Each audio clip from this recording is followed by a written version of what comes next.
You're watching TimesXP. I'm Driti Atri, and here are the biggest stories that are making headlines across the globe today. So, let's start with it. Trump wants nuclear tests. That's right. Trump publicly said that the United States should restart the nuclear testing immediately because he believes that Russia and China they are advancing too fast. He even bragged that the US nukes they can destroy the world 150 times. And this extreme language kind of shocked the diplomats globally. Well, experts say that restarting tests will completely rewrite America's nuclear doctrine and remove the small remaining trust that is left between the nuclear states. If Trump does what he is saying right now, then the entire world may enter a new phase not seen since 1991, where nuclear threat diplomacy kind of replaces the normal diplomacy here. Russia's nuclear threat. Russia now has a missile with a nuclear reactor inside it that can fly unlimitedly long range and even circle in the sky for the perfect time to strike. And this crazy capability makes Russia feel nuclear superior. This weapon basically gives Russia a strategic psychological advantage because enemies never know where or from where an attack can come from. Now here, military analysts openly admit that this missile category forces the US to rethink nuclear detection and tracking from the scratch. China nuclear expansion. China is rapidly building the huge new silo fields, testing hypersonic glide vehicles, and is openly seeking nuclear equality with the US. And Pentagon says that China may reach parity by 2035. Beijing wants to break the tradition that only America and Russia decide nuclear red line here.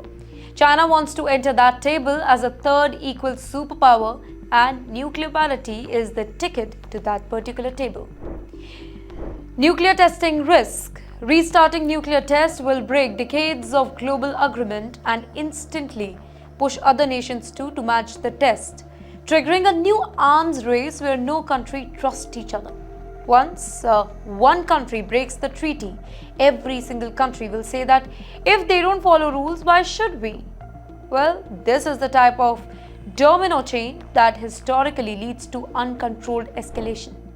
Nuclear testing human damage. Well, the last era of testing caused cancer cases in America in 1950s and 1960s.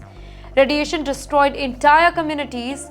Parts of oceans still have radioactive zones, and restarting tests will again hunt the innocent people. Well, the downwinders in the US history are proof of how long radioactive damage stays inside the soil and bloodlines. Many of their families still suffer today, proving nuclear testing victims can actually never move on. Muslim world meets in Ankara.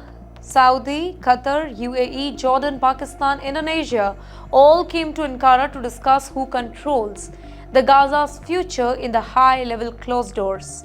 And this is not a normal symbolic summit that we are talking about. This is unusual because normally these countries never sit with this level of purpose. Ankara could become the new coordination headquarters for the Arab strategic decisions if this model continues. Future of Gaza questions. Nobody knows who will govern Gaza post-war and whether Hamas will stay or Arab nations will jointly be the administration over there. And the West also has no clear answers to this. In the meantime, the future of Gaza is a signal that biggest political vacuum in the Middle East is right now present. Whosoever fills that vacuum could become the new regional kingmaker. Muslim world wants one strategy. That's right, Muslim nations want to send one combined message because they are kind of tired of reacting individually and want to unify and put a lot of pressure on Israel and the US. And this is the first such big unity in years. Well, this unity is coming after pure exhaustion. Well, individually they failed, collectively they might succeed. Could military decisions emerge? Officially, the Ankara meeting is not military, but unofficially tensions are extremely high, and the symbolism itself is powerful enough to lead to a new military posture.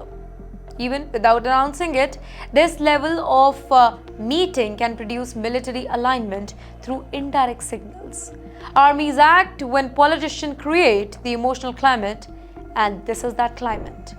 US plans major strike in the region. Iraq says that Pentagon delivered a warning telling Iraqi militia to remain silent because a large US strike is coming and America wants zero interference here. When the US normally strikes locally, they don't really warn.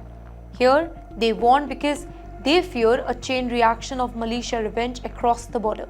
This means the US expects this strike to cripple outside one single zone.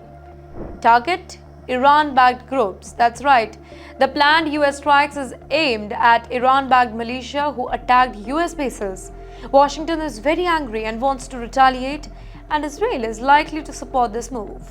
Washington is now shifting from defense to punishment mode. Well, this change is usually the signal that Washington has crossed its internal threshold. Turkey preparing own action. Turkey is also preparing an operation targeting Kurdish armed groups near the Iraq-Turkey border based on a new deal with Baghdad to disarm the rebels. Well, Turkey sees this moment as an opportunity. While the region is distracted, they can solve their Kurdish threat here. Ankara always uses chaos window to reshape the borders. United States, Turkey, Iran pressure on Iraq. That's right, Iraq is stuck between American, Turkish and Iranian interest.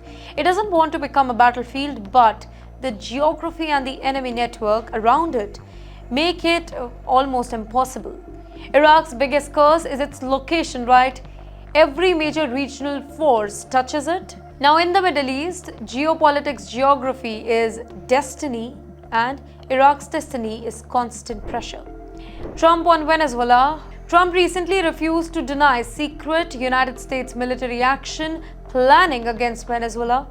Well, his angry reaction, it went viral and people think that he is kind of indirectly confirming the rumor of secret operation.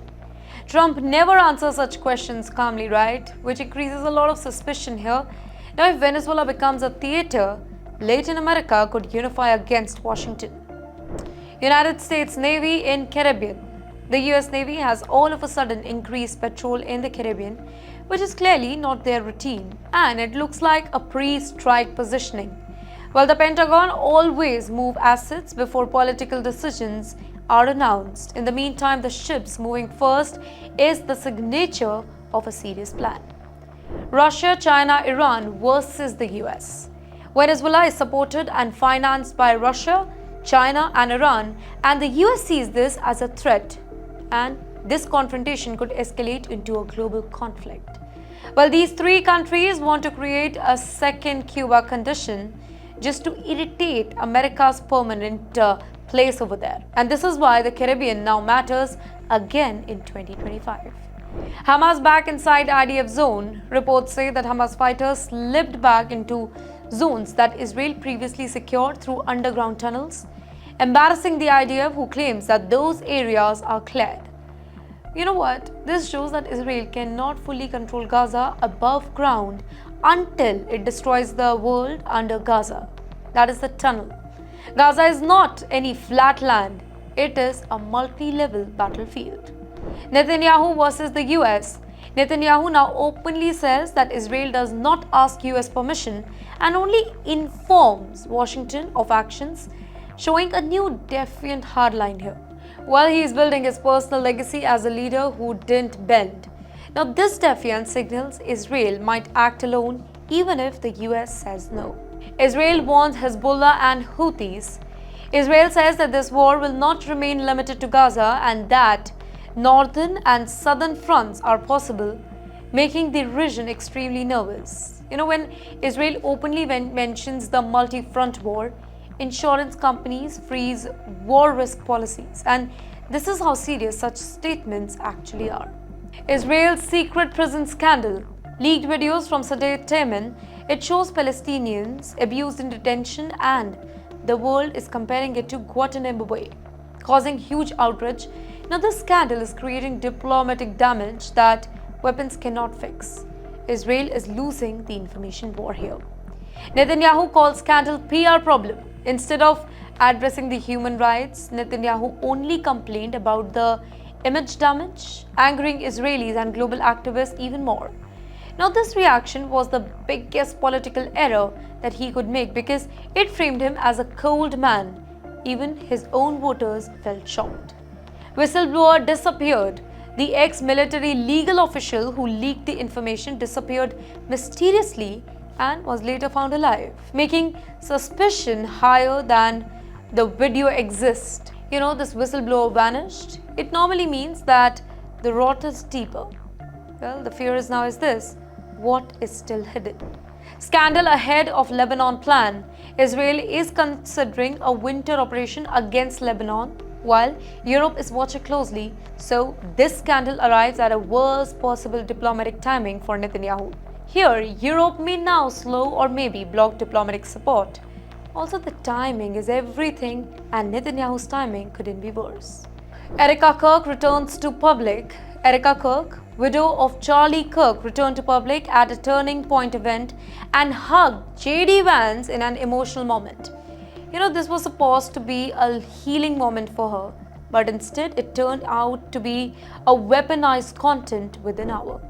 Internet mocks her. Immediately after her public return, a fake Spirit Halloween meme circulated calling her a fake grieving widow, and thousands shared it. This shows how social media does not wait to understand context here. People want click more than they want the truth. American politicians grieve. American political war culture now uses even personal tragedy as meme content, proving that nothing is sacred or sensitive anymore. Well, the line between comedy and cruelty has all vanished. Grief has become a political currency. United States society losing empathy. A widow was attacked on internet for clout. Trolling is new normal now. Tragedy is turned into a political weapon, and both the sides only want points, not humanity. America's political fight has become new, tribal, that normal, the human sorrow that has no protection. This is the new national culture, sarcasm over sympathy. Latin America watching the US moves. Latin nations are watching the US military move nervously because history shows that US intervention in Panama, Chile, Cuba, and this time Latin America may unite against it. The memories of CIA coups in Latin nations is still very fresh in the textbooks. Washington forgets, Latin America remembers. Iran nuclear 14-day claim. An insider claims that Iran can assemble a nuclear bomb in just 2 weeks. Israel is panicking. Iran denies the weaponization, and this could be a psychological warfare. Sometimes these claims are made to raise the bargaining power in the negotiations. But even if bluff, it pushes everybody towards the reaction. Middle East nuclear hair trigger. US versus Iran versus Israel is already at nuclear hair trigger level. One miscalculation could turn into a disaster right now. Russia and China back Iran, and this is now the most dangerous nuclear moment since the Cold War. Every country thinks that other country will start the fire. This is how fire starts, right? One wrong radar reading at 3 a.m. can change everything in the world. That's all for now. Stay tuned, stay sharp, and come back on TimesXP same time tomorrow for the latest news that matters the most. I am Driti Atri. See you next time.